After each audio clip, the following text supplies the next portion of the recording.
Não tem aqui. Mesmo que eles estão pra lá.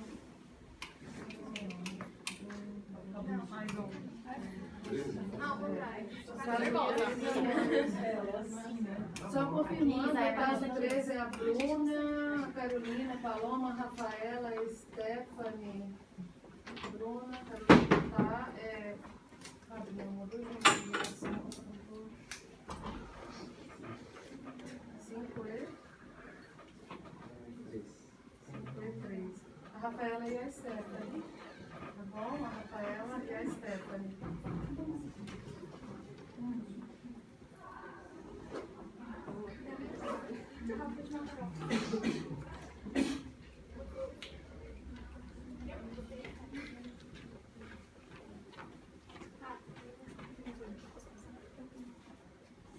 Bom dia, o nosso caso é o caso clínico 13. O nosso grupo é composto pela Bruna, pela Carol, pela Paloma, pela Rafaela e por mim.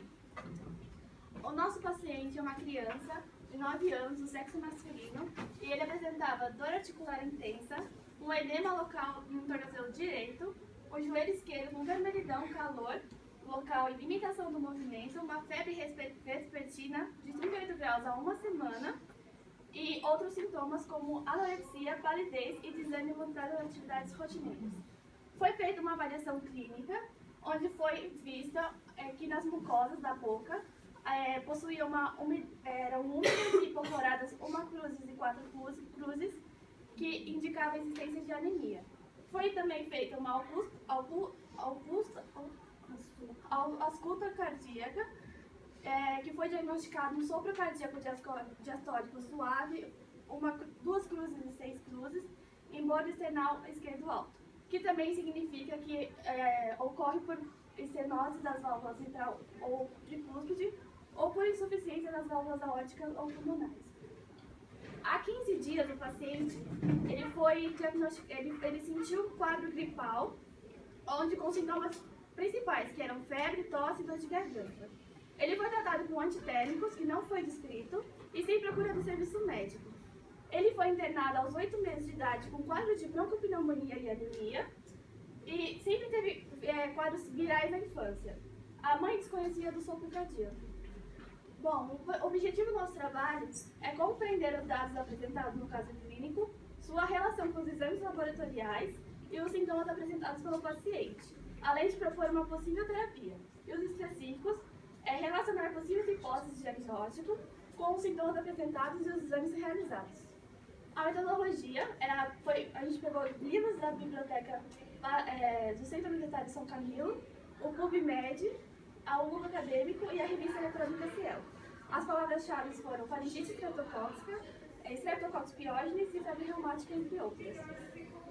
Também foi feito dados hematológicos, onde apresenta a hemoglobina e o hemocócrito com interpretação inferiores ao baixos valores de referência, as plaquetas são normais e os valores de hemossedimentação, que é o VHS, acima dos valores de referência. A tipagem sanguínea do paciente é RHD positivo, o teste de antiglobulina direta deu negativo e a pesquisa de anticorpo irregular deu positiva com presença de autoglutamina indeterminada.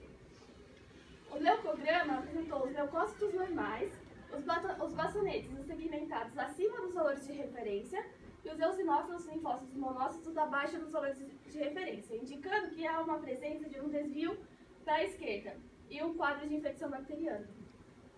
Também foi feito a coleta para fazer a proteína C reativa, que deu acima dos valores de referência, indicando que o paciente está no processo inflamatório. E feita a angiotensina O, que é um teste para anticorpo da Streptococcus pyogenes, que deu acima também dos valores de referência. Então, ele entrou em contato com a bactéria recentemente. Também, em seguida, foi feito um streptoteste, dando positivo, indicando que também, confirmando o streptozoado. A nossa hipótese diagnóstica é uma infecção por Streptococcus pyogenes, e a mãe achava que era um quadro gripal, mas na verdade é uma faringite estreptocócica, e sem um tratamento ela desencadeou para febre reumática. A determinação laboratorial do ASO é a pesquisa de anticorpos da bactéria que são encontrados no soro do paciente em resposta à infecção como Streptococcus pyogenes, hemolíticos, do grupo A, C ou G. A estreptolizina O, ela é altamente antigênica. Os pacientes com infecção, elas produzem esses anticorpos específicos que são detectados pelos reagentes dos testes. Esses testes são de grande valor na prática clínica e na investigação epidemiológica e das infecções streptocóccicas. Também foram realizados 2 testes microbiológicos para a detecção da Streptococcus pyogenes. A cultura da garganta, que é considerada o padrão ouro pela sua alta sensibilidade, e os testes rápidos de detecção de antígeno que são altamente específicos. Mas também vai variar o tamanho do inóculo e o espectro da doença. Ambos os testes foram coletados materiais na parte posterior da faringe com o suave. O teste rápido ele é feito com um kit que possui 2 reagentes. Cada reagente você vai pingar 3 gotas num tubo de ensaio, vai adicionar o suave no tubo, homogeneizar com cotonete 10 vezes aproximadamente, aguardar 2 minutos e tirar o suave. Em seguida vai pôr uma fita, aguardar mais 5 minutos e vai esperar o resultado dando uma linha azul e uma linha controle dando positivo.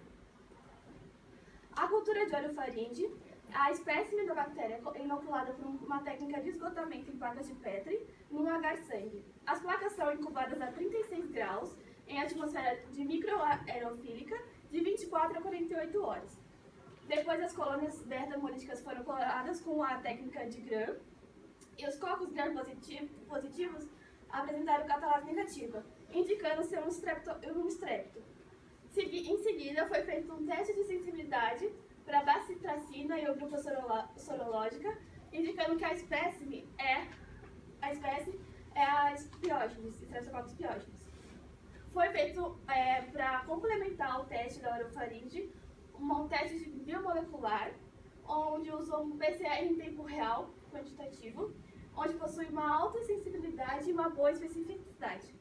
O teste ele é rápido, quanto os outros testes moleculares, sensíveis e específicos quanto o teste de cultura, econômico quanto os tratamentos antibióticos de baixo custo. Primeiramente, foi usado o ClearView, que ele é um imunoensaio cromatográfico rápido para detecção qualitativa do antígeno estreptocócico do grupo A. Em seguida, foram realizados 2 PCRs, um qPCR-MC, que é o controle negativo, e um qPCR controle positivo. O prêmio utilizado para os dois foram para o gene da exotoxina pirogênica B, e foi acrescentado um mix contendo taquidna polimerase, a DNTP mix, o gene-alvo, o tampão de HCl, a albumina do soro bovino, o cloreto de magnésio e a Weber-Green, que é o fluorocromo. Esses são os primers utilizados, tanto forte quanto reverso, do PCR, controle negativo e controle positivo. As condições de ciclagem foi um passo inicial feito com 3 minutos a 95 graus, 35 vezes a amplificação com 5 segundos a 95 graus e 25 segundos a 60 graus, e por último uma extensão de 7 minutos a 72 graus. As interpretações dos resultados de PCR é que o equipamento tem um limite de detecção que é de 240 unidades formadoras de colônia para o teste de Streptococcus pyogenes, da cepa utilizada. O controle positivo, ele tem um ciclo linear de 25,9 com desvio padrão de mais ou menos 1,2 e um pico de temperatura único a 80,3 mais ou menos 0,2 graus. A sequência de produto PCR corresponde a 100% com o gene específico da bactéria de Streptococcus pyogenes da cepa utilizada. E o controle negativo, ele tem um ciclo linear entre 30 e 35.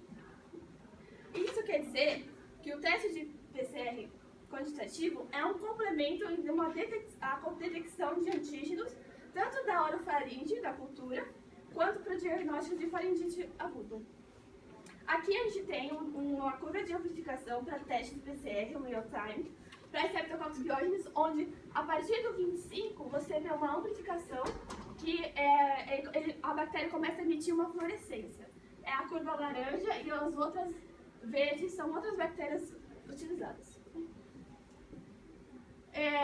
Os resultados microbiológicos e moleculares, então, a gente pode compreender que foi Streptococcus pyogenes, que vai desencadear uma faringite estreptocócica, e essa complicação da faringoamidalite, ela vai desencadear a febre reumática, decorrente à resposta imune tardia à infecção.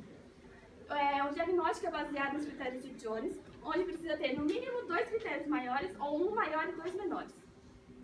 O nosso paciente ele possui 4 sinais maiores e 4 sinais menores. Aqui é a tabela dos critérios de Jones, onde o paciente possui a cardite, a evidência de infecção estreptocócica prévia, o ASO ou outro anticorpo anti-estreptocócico elevado e a cultura da orofaringe ou um teste rápido dando positivo. Os sinais menores são a artralgia, que é a dor nas articulações, a febre, o aumento do VHS e o aumento do PCR. Sobre os Streptococcus pyogenes, podemos dizer que eles são cocos anaeróbios facultativos, catalase negativos, beta-hemolíticos, imóveis e crescem otimamente a 37 graus Celsius. Os fatores de virulência são cápsula proteína M, streptolisina SO, exotoxinas pirogênicas, hialuronidase e DNase. A febre reumática é uma doença autoimune. Autoimunidade significa que o sistema imunológico não tem a capacidade de distinguir o que é próprio do não próprio. A bactéria tem moléculas capazes de mimetizar as glicoproteínas do coração e da articulação. Isso é chamado de mimetismo molecular, que desencadeia uma reação cruzada, que são anticorpos produzidos contra a bactéria, mas também contra as nossas próprias células, fazendo com que tenha uma produção de citocinas inflamatórias que vai exacerbar a resposta imune. Aqui tem os principais tipos de reações cruzadas que acontecem na febre reumática. As principais são a proteína M da bactéria com a tropomioxina no miocárdio, o carboidrato com a glicoproteína na válvula e o mucopeptídeo com a sinóvia na articulação. A autocrioglutinina também é uma reação cruzada. A crioglutinina desenvolve-se a partir da exposição ao micro-organismo, porque possuem grupos antigênicos análogos às glicoproteínas de membrana I grande. As imunoglobulinas são dirigidas contra o antígeno I grande da membrana eritrocitária, desenvolvendo uma autocrioglutinina. No prontuário do paciente, deu que o TAD deu negativo. O teste de antiglobulina direta deu negativo, mostrando que os anticorpos não estão opsonizando as hemácias e que elas não possuem amplitude térmica. Não tem significância clínica. Como vimos anteriormente, o paciente apresenta um quadro clínico anêmico. Não tem exames mostrando qual tipo de anemia que ele tem, então, por meio de exclusões, chegamos que é uma anemia por deficiência de ferro. As nossas hipóteses anteriores seriam a anemia hemolítica autoimune ou por poiquilocitose, que não pode ser, porque o teste de antiglobulina direta deu negativo. E a anemia por ação de Streptococcus pyogenes também não pode ser, porque senão o grau de infecção teria extremamente elevado e ele apresentaria um quadro clínico anêmico. Então, a nossa anemia é sugerida pela deficiência de ferro, cujos sintomas são anorexia, palidez, apatia e fraqueza muscular. Para um diagnóstico mais certo sobre essa anemia, precisaria fazer esses exames laboratoriais, que é uma análise qualitativa e quantitativa, do BCM, HCM, RDW, ferro sérico, ferritina, capacidade total de ligação de ferro, protoporfirina, transferrina, saturação de transferrina e hepsidina sérica. É indicado a transfusão sanguínea, pois o hematócrito e a hemoglobina apresentam-se abaixo do valor de referência. Essa transfusão precisa ser feita nos períodos de janela, onde não há um estado febril, evitando uma reação transfusional e garantindo a segurança. É preciso fazer também uma titulação de anticorpos, que já foi feita dando positivo. Pelo fato de estar positivo, precisa ser feita uma identificação dos anticorpos irregulares e mostrou que a autocrioglutinina não tem significância clínica, não tem significância transfusional também. O protocolo transfusional é um concentrado de hemácias do tipo A positivo. A infusão é feita de 10 ml por quilo por hora. O tempo de infusão não pode ser superior a 4 horas. O infundido deve ser por acesso venoso exclusivo, utilizando scalpes. E a transfusão deve ser realizada antes da terapia medicamentosa. Para a terapia medicamentosa, nós sugerimos o tratamento com antimicrobianos, a penicilina G-benzatina, que exerce ação bactericida, eficácia clínica e bacteriológica, baixa incidência de efeitos colaterais, baixo espectro, baixo custo e não há registro de resistência da bactéria à penicilina. O princípio ativo é um combinado da penicilina com a benzatina.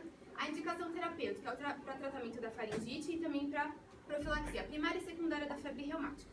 A administração é via intramuscular profunda, a absorção é lenta e a dose vai variar com o peso do paciente, sendo uma injeção única de 300.000 a 900.000 unidades.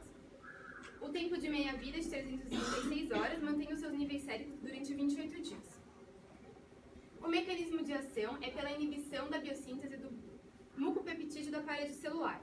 Entre as reações colaterais, temos erupção cutânea, urticária, edema de glote, dor e reação inflamatória no local da aplicação e anafilaxia. 50% do fármaco se liga a proteínas plasmáticas, a biotransformação é hepática e a excreção é via renal. Se o sopro não for curado com essa dose de antibiótico, é necessário fazer uma profilaxia secundária para evitar um novo surto. Então, continue o tratamento com a penicilina de 21 em 21 dias, a dose vai depender do peso do paciente, até os 25 anos de idade ou até 10 anos após o último surto. Para o tratamento da artrite e da febre, indicamos anti-inflamatórios não esteroidais, no caso, o ácido acetilsalicílico, que a administração é via oral e a absorção é trato gastrointestinal. A dose é de 0,3 a 1 grama, para que tenha ação anti-inflamatória e antipirética. O tempo de meia-vida é de 2 a 3 horas. A biotransformação é no fígado, com cinética de eliminação dose dependente, e a excreção é via renal. O mecanismo de ação é a inibição irreversível da enzima ciclooxigenase, envolvida na síntese das prostaglandinas. O metabolismo. O ácido acetilsalicílico ele vai ser convertido em ácido salicílico, que é um metabólito ativo. Os níveis plasmáticos máximos do ácido acetilsalicílico vão chegar de 10 a 20 minutos após a administração e do ácido salicílico de meia hora a 2 horas após. Ambos vão se ligar às proteínas plasmáticas e vão ser rapidamente distribuídos pelo organismo. As reações colaterais podem ser irritação na mucosa gástrica, broncoespasmo, asma, rinite e urticária e também efeitos inibitórios sobre as plaquetas. A interação fármaco-nutriente aqui é com interação com ácido ascórbico, que vai melhorar a absorção.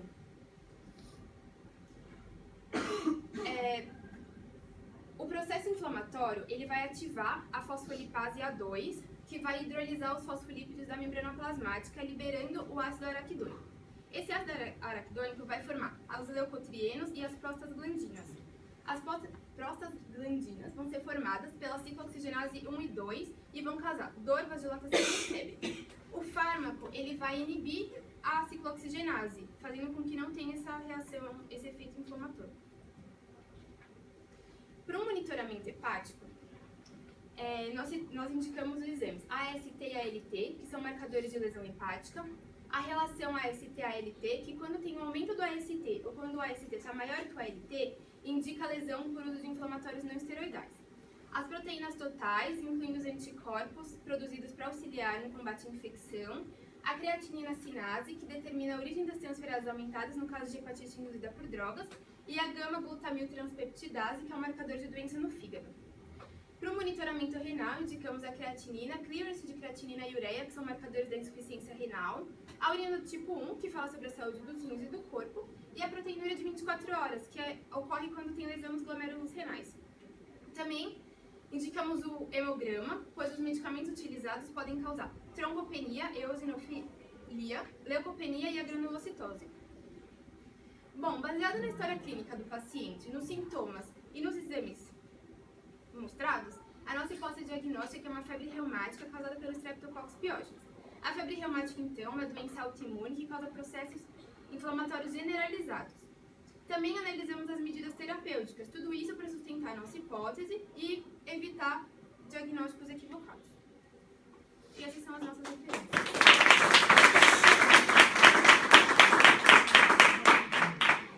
Vamos lá, gente. Vocês fizeram a apresentação em 17 minutos e 37, tá bom? Agora eu peço para quem fez a apresentação dar uma descansada um pouquinho e a gente começa a lição e os outros colegas assumem. Caso haja uma real necessidade, quem apresentou pode contribuir.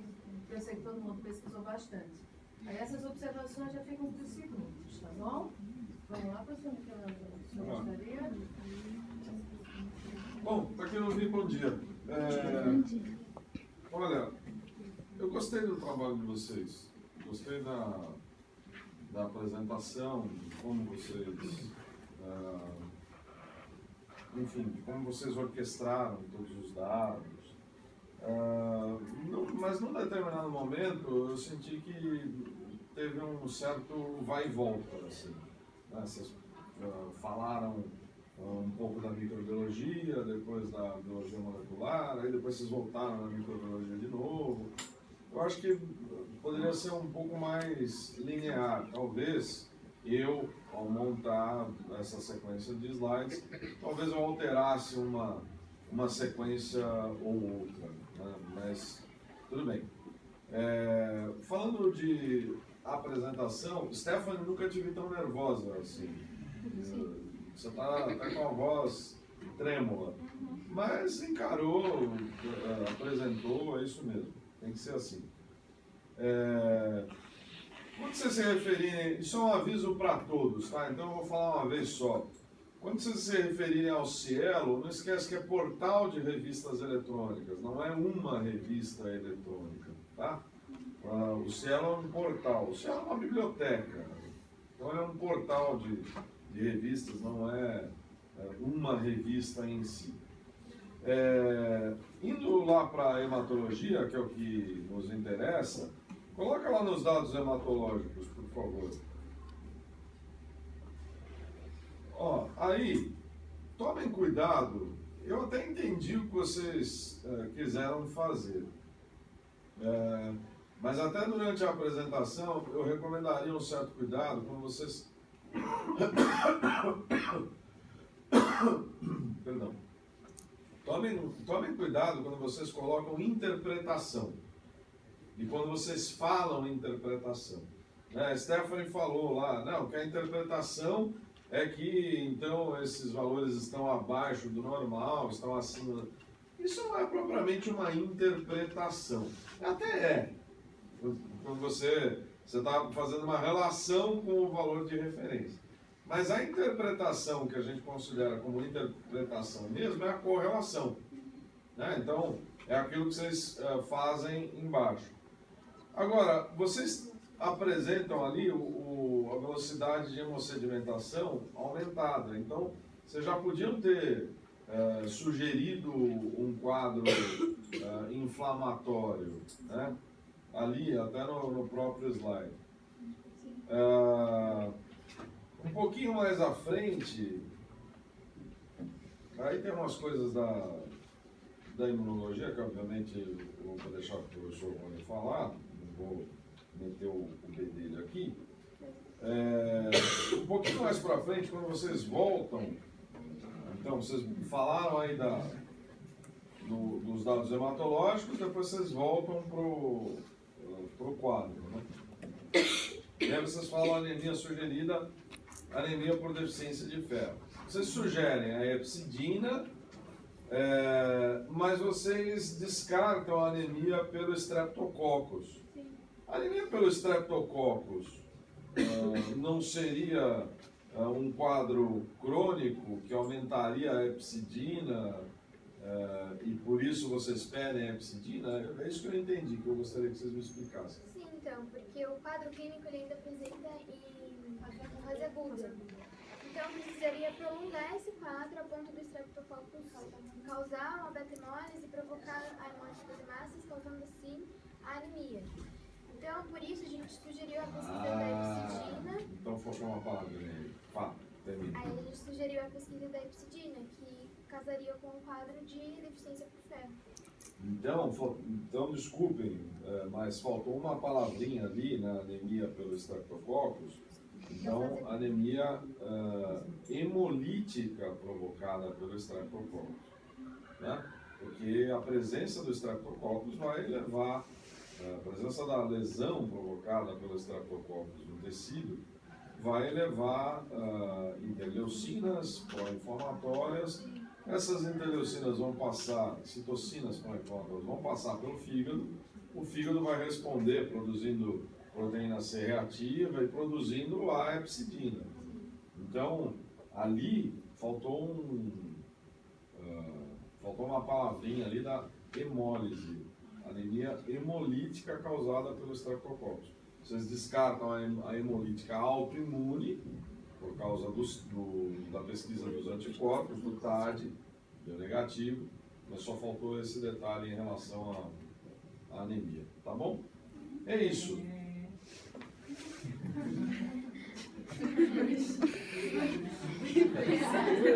Assim, eu esqueci de falar que nós controlamos o nosso tempo também. Para evitar excesso.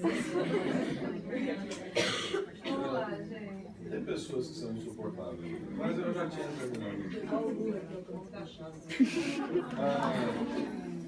Vamos lá, gente. Eu achei interessante a linha de raciocínio de vocês, só que às vezes eu acho que vocês se atêm muito aos exames laboratoriais e esquecem do paciente.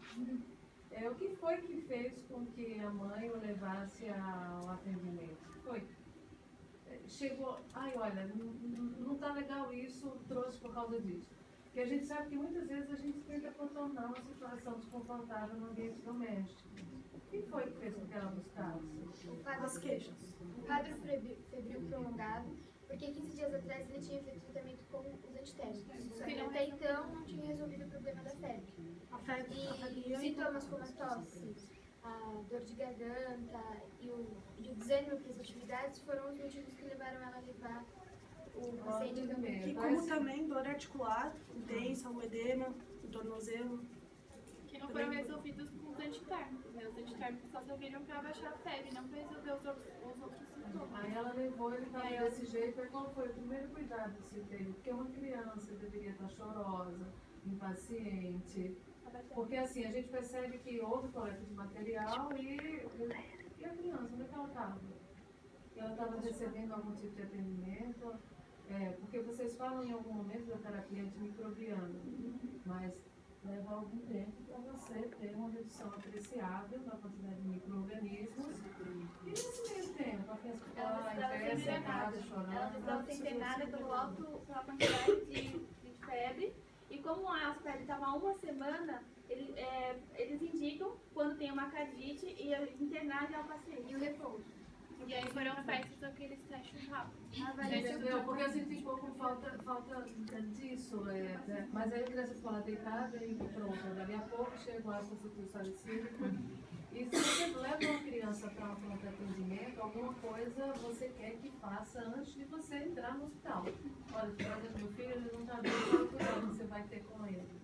Entendeu? Então a gente tem que lembrar que a avaliação do caso, eu acho que ficou muito coerente no objetivo de vocês. O objetivo de vocês está super bonitinho, coerente, tem sentido. Mas eu senti isso. Qual alívio imediato foi feito? Vocês falaram da dor articular. Poderia ser dado alguma coisa para o alívio daquela algia? Mas tem relação com o quadro infeccioso. Então deixa a bactéria embora, que aí a dor passa. Se demorar 15 dias para isso, a criança vai ficar com dor? Poderia ter sido indicado ao invés? Pois é, vocês colocaram ácido acetilsalicílico, não foi? O ácido acetilsalicílico, vocês falaram o mecanismo, mas disseram que pode precipitar broncoespasmo, ele já vai para o problema respiratório. Será que seria uma indicação mais adequada? Aí eu tenho duas perguntas com relação a isso. Por que pode precipitar broncoespasmo?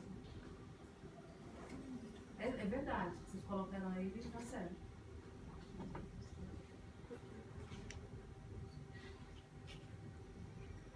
E a outra pergunta é, que outro grupo de compostos poderia aliviar o quadro inflamatório sem ser um inibidor da COX? Paracetamol? Não, paracetamol também é inibidor da COX. Não para você. Também é inibidor da COX. Vai pela classe. Vocês já falaram do anti-inflamatório não esteroidal? Corticoide. Sabe? Até para fazer uma abordagem mais geral relacionada ao caso. Vocês falaram de secreção, falaram de tosse. A tosse é uma tosse produtiva. Alguma substância para reduzir essa quantidade de muco, entendeu? E aí é o quadro de tosse. Eu acho que seria interessante essa abordagem. Tem umas coisas aqui que seguramente a professora Juliana, quando tiver acesso ao caso, vai comentar com vocês. Mas era basicamente isso, meninas. Tá bom? Eu achei que poderia ter sido melhor trabalhar das indicações terapêuticas. Só ácido acetilsalicílico para uma criança que está há 15 dias sofrendo, está com febre, está com um monte de dor e pode precipitar broncoespasmo muito pouco. Obrigada.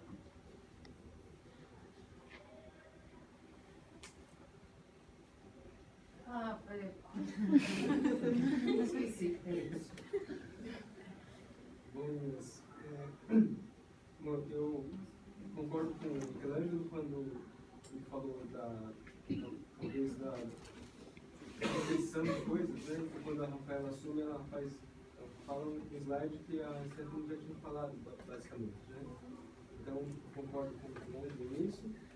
Mas indo para a nossa parte de biologia molecular, Stephanie, você põe para a gente lá no teste daquele slide primeiro, que aí quando vocês começam a propor o teste em tempo real, por que vocês colocam o Clearview?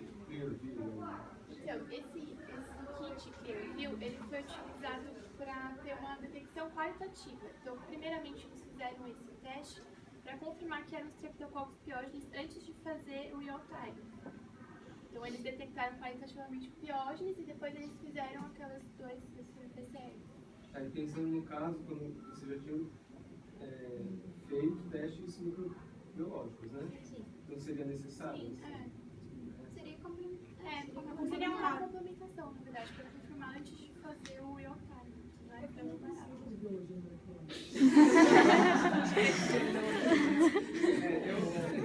Eu tormento. Olha, eu vou colocar os dois no teste de pensamento. Porque, pensando assim, a gente poderia já ir direto para isso. Não precisa fazer aqueles testes microbiológicos. Mas enfim, ok, entendi essa parte. Então passa lá para dois slides seguintes, por favor. Esse, né? Põe na apresentação, não precisa tirar.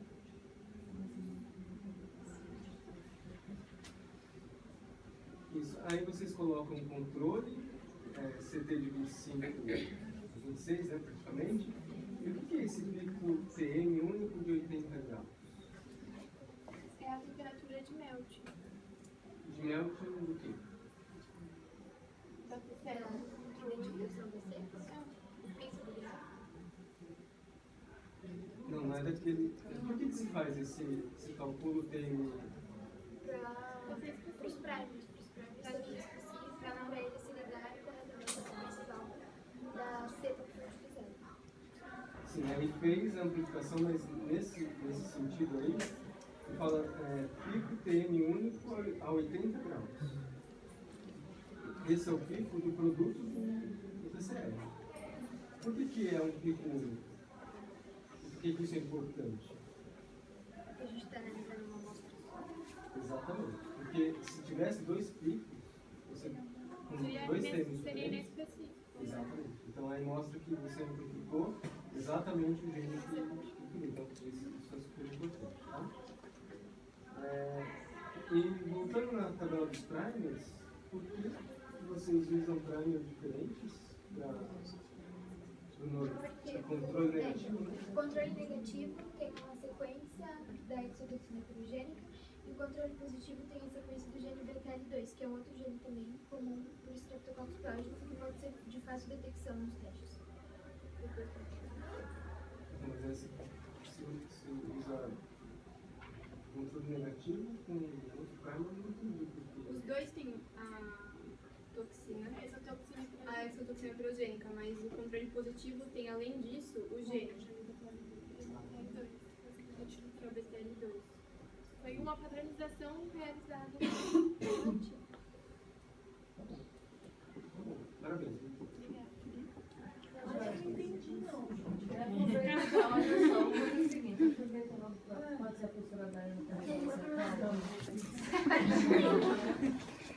eu não entendi. Vocês falaram que os dois têm a SP, certo? A exotoxina pirogênica. Por que um é negativo e o outro é positivo? O controle negativo é para você ter certeza do resultado positivo. Para você na poder verdade, para comparar. você não ver que não tem contaminação na sua amostra.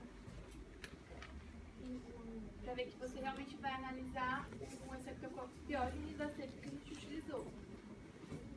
Você falou que o da toxina também está no positivo? No negativo e no positivo? Sim, tá nos dois. Só que aí, além da exotoxina pirogênica B, no controle positivo, eles utilizaram um gene a mais, que foi o O BTL2. controle positivo é a amostra. E o controle negativo é o que teria que dar aquela amostra. Para a gente ter certeza que é o Streptococcus pyogenes. Tipo, como se fosse uma comparação. Biologia molecular faz sentido pra você? É uma coisa estranha. Eu parei porque eu não tinha gostado. Mas assim, eu acho também que você tem que fazer um controle negativo é uma amostra negativa. Uma amostra negativa, né? Não um gene que não tem no organismo. Não, se ele tem. Ficou meio estranho você usar a exotoxina pirogênica para ver uma amostra de piógenes no controle negativo. Não entendi, depois eles me explicam direitinho. Eles usam o primer da exotoxina. Nos dois controles. Então, no controle negativo não vai ligar. Então, não é negativo. Não vai emitir fluorescência. Só no controle positivo. Só no controle positivo. A gente usou a exotoxina para ser específico para o Streptococcus pyogenes dessa cepa. Entendeu? Só que aí no controle negativo não vai ter. O controle negativo, você fala uma amostra negativa, que não tem nada. Aí vai ser o controle da reação. A reação. Tá. Meninas, eu gostei bastante de como vocês desenvolveram. Achei bem calmo. Colocaram assim no começo, meio fim, bem bonitinho. Adorei assim ouvir piógenes. Na verdade, os comentários que eu quero fazer são comentários muito simples, porque eu gostei mesmo de como vocês desenvolveram pensando na metodologia. Eu acho que ficou muito bem desenhadinho, tá? Por exemplo, um comentário é um comentário bobo, mas é só um aviso. Quando vocês puseram a figura nos dados laboratoriais do strep test, que tinha dado positivo, eu achei que a figura ficou meio solta. Essa? Porque vocês fizeram dizer assim, né? Strep test positivo e do lado o desenho do strep test, né? É para mostrar o resultado. o resultado. É que assim, sabe quando a figura fica perdida? Eu fiquei um tempão pensando, por que eles estão querendo mostrar isso? Não estava entendendo se era o ASO ou se era o strep test. Aí depois. Quando dá positivo, negativo ou inválido. No strep test. Era só indicar que isso tá. é o strep test, entendeu? Não que isso seja uma coisa que desmereça o seu trabalho, não é isso não. Pessoal, agora vai lá para a cultura mesmo. Para identificação do pior. Aí.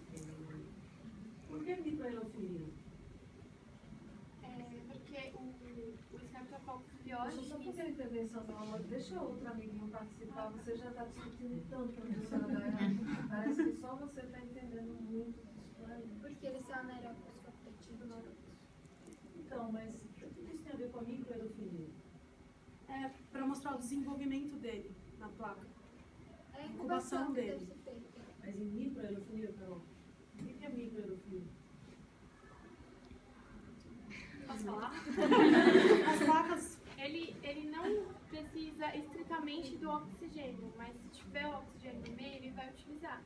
O microaerofilia é que tem um CO2 e tem um O2 no meio. que eles vão crescer bem nesse tipo de placa. Não, lembra que o Streptococcus ele é capnofílico. Ele gosta do CO2, ele não gosta de baixas tensões de oxigênio. Microaerofilia são baixas tensões de oxigênio. Microaerofilia você vai usar para campylobacter, por exemplo. Não para Streptococcus pyogenes. Tá? Você tem que colocar com a estufa, com o CO2, porque ele prefere o CO2, não que são baixas tensões de oxigênio, tá? E aí...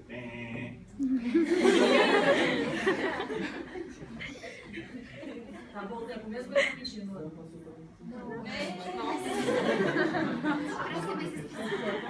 Rony está me cedendo.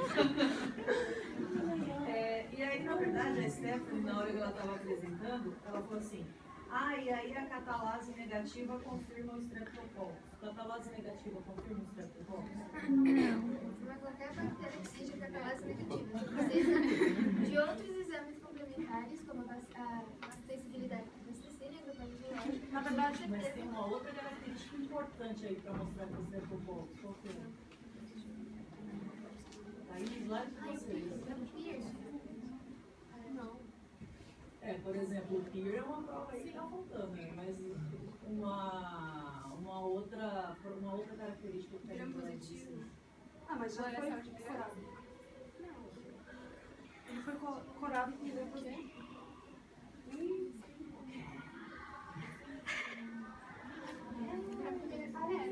Tá quente, tá esquentando. Eles pegaram essas Isso aí Amostra e coraram. A beta-hemólise com catalase negativa. Se É for beta-hemólise com catalase negativa, você vai excluir quem do outro copo gram positivo de importância clínica? Vocês estão muito quente? Não, está não. Qual é o outro?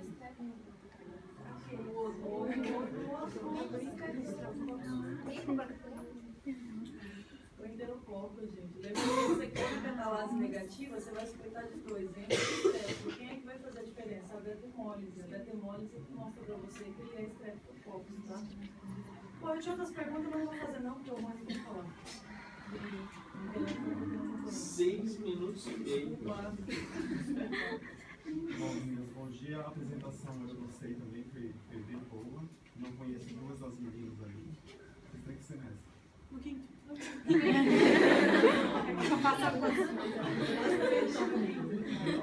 Ela usou matéria, então. Tá, vocês vão fazer Na verdade, 4 ainda. Isso. Vocês estão Coloca fazendo no no B, né? slide Eu tô fazendo no B. Coloca no slide da autoimunidade, que é diplomática, por favor.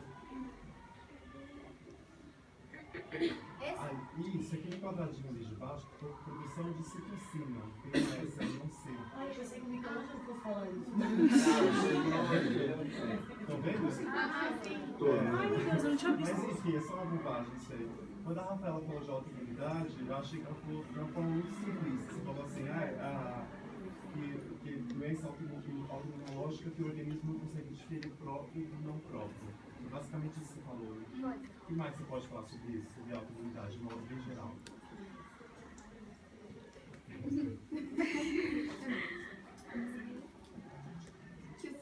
Por exemplo, quais são os fatores que acabam desencadeando a autoimunidade? Pode ser com relação à tecnologia? Não, com relação ao modo geral. É que ela falou de modo geral, né? Então você tem lá os fatores genéticos, né, que acabam predispondo as doenças autoimunológicas, tem os ambientais e hormonais. Basicamente, esses três você, em conjunto, você acaba desenvolvendo uma doença autoimune. A doença autoimune é aquela coisa, né? Tem muito estudo aí sobre as doenças autoimunológicas, mas tem pouca coisa que é compreendida ainda. E o sistema imune ele é altamente tolerante ao próprio. Né? Então, não é todo mundo que está com piógenes que desenvolve febre reumática, por exemplo. Então, tem que ter esses fatores e aí trabalhando meio que juntos. É que o que citamos é que pessoas que já desenvolveram a febre reumática vão apresentar autoimunidade, mas não necessariamente quem está com estreptococcus. Mas levando a esse grau, vai desencadear uma resposta autoimune. Tá. Só mais uma perguntinha, duas. Qual que é a resposta fundamental para a piógenes, resposta imunológica? CD4 e CD8. Oi? CD4 e CD8. Real? Não. A pessoa vai chutando. Então, quando você, a resposta fundamental para a piógenes é a resposta imunidade para a glicose mesmo. É rica em neutrófilo, essa resposta imunológica.